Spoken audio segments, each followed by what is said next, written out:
Assalamualaikum warahmatullahi wabarakatuh. Bagaimana kabar kalian semua? Semoga tetap sehat, tetap kuat, dan tetap berada pada di lindungan Allah Subhanahu wa Ta'ala. Anak-anakku 5A dan 5B, pada kesempatan kali ini kita belajar lagi secara online tentang PB keempat, tema 9, subtema 1. Apa judulnya? Yaitu ketampakan alam yang ada di Indonesia. Kemarin kita sudah belajar tentang wilayah Indonesia secara geografis dan secara astronomis. Masih ingat? Ya, kalau secara geografis Indonesia terletak pada dua benua, ada benua Asia dan benua Australia. Sedangkan letak astronomis itu berada pada 6 derajat lintang utara sampai 11 derajat lintang selatan dan 95 derajat bujur timur sampai 141 derajat bujur timur. Nah, pada hari ini kita akan belajar ketampakan alam yang ada di wilayah Indonesia. Ada dua macam. Yang pertama adalah ketampakan alam berupa daratan, yang kedua ketampakan alam berupa perairan. Nah, ketampakan alam berupa daratan adalah bagian dari permukaan bumi yang tidak digenangi air dan berbentuk padat. Contoh dari ketampakan alam berupa daratan ini adalah satu, gunung. Yang kedua ada pegunungan. Yang ketiga ada dataran tinggi. Keempat dataran rendah. Dan kelima lembah. Apa gunung itu? Kalian bisa melihat pada LKS kalian halaman 17.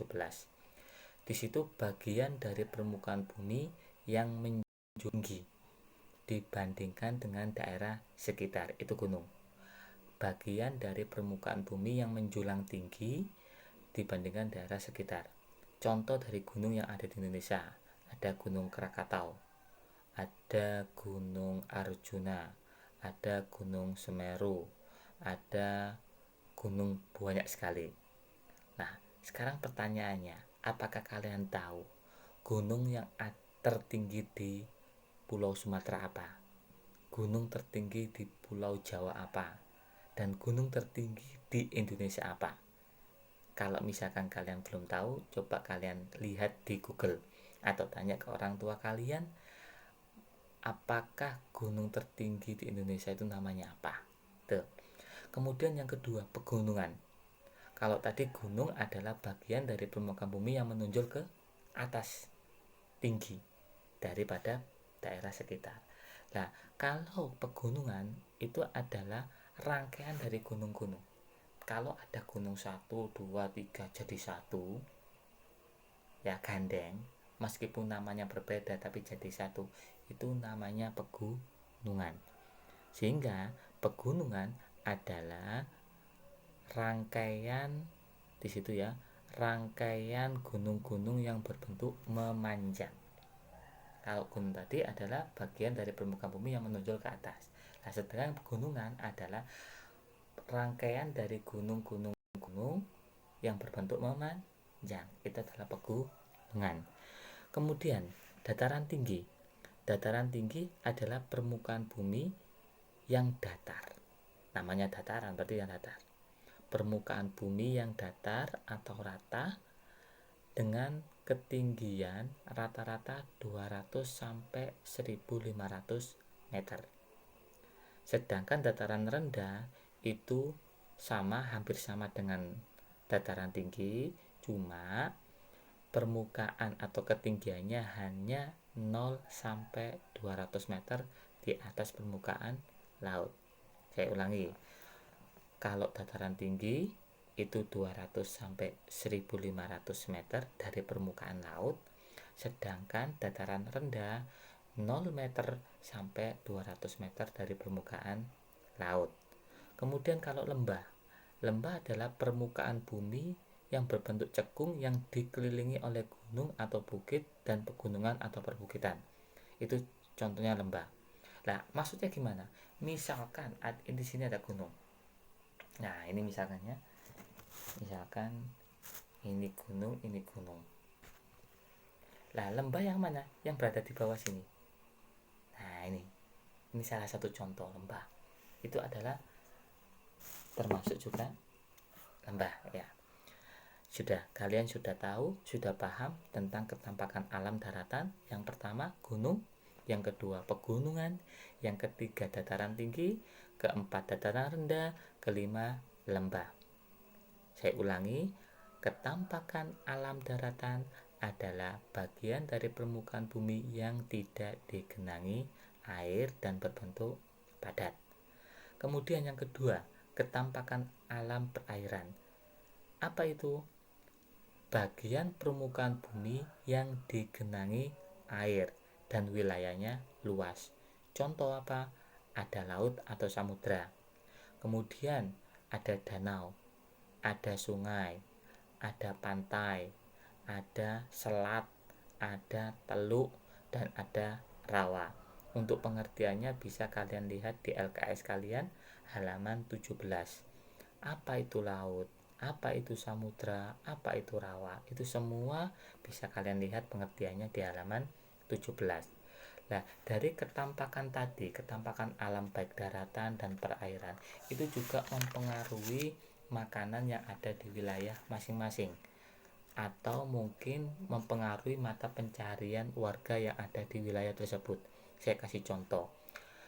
Warga yang ada di pegunungan akan berbeda mata pencarian yang ada di wilayah dataran rendah atau dataran tinggi. Itu berbeda. Saya kasih contoh.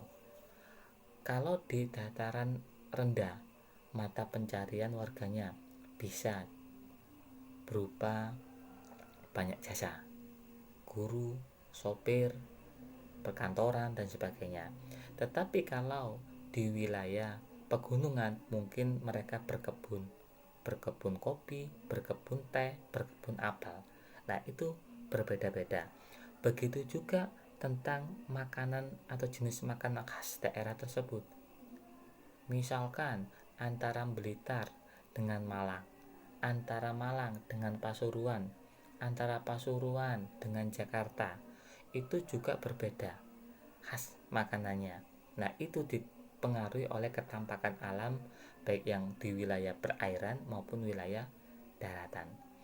Anak-anakku, kalian sudah tahu tentang ketampakan alam yang ada di Indonesia. Nah, sekarang coba kalian lihat di LKS kalian halaman 18, tema 9, subtema 1, PB 4. Halaman 18. Di situ ada sebuah paragraf. Paragraf itu membahas tentang adaptasi masyarakat terhadap ketampakan alam sekitar. Nah, itu coba kalian baca di rumah, kalian baca, kalian cermati. Nanti ada tugas terakhir ya. Apa tugasnya? Tugas yang pertama untuk paragraf ini, kalian tulis pertanyaannya. 1. Sebutkan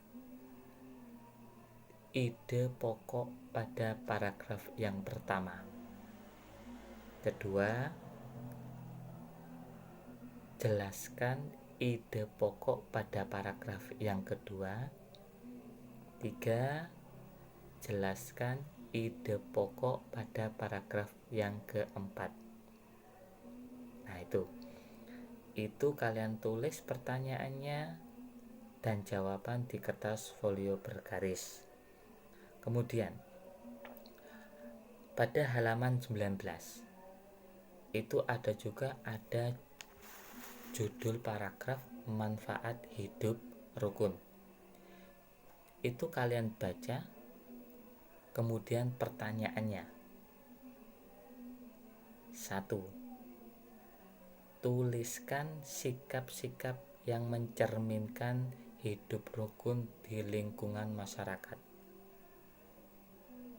Minimal 10 sikap yang mencerminkan hidup rukun.